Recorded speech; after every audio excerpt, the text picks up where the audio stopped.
तिसऱ्या क्रमांकाचा different problem आहे. Mean and standard deviation of a normal distribution are 75 and 10 respectively.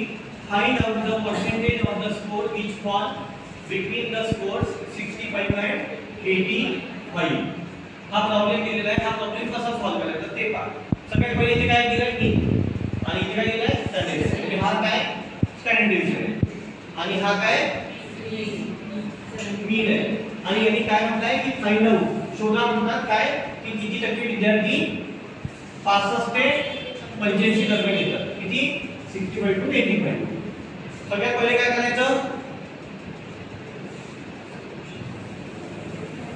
आपली diagram काढायचं. जसं हे डायग्राम काढायचं सगळं वितरण असं जसं तसं लिहायचं. इकडे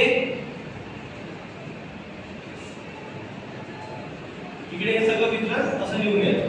मीन काय दिलेला आहे 75 आहे तो इथे लिहायचा मला. आणि 10 काय दिलाय स्टँडर्ड डेविएशन दिलाय. इकडे प्लस 10 करत जायचं इकडे मायनस 10 करत जायचं.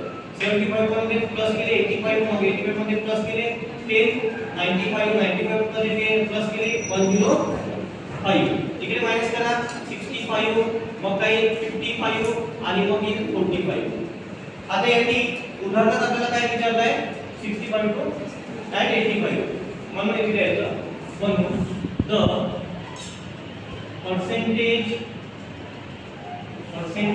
of the scores which fall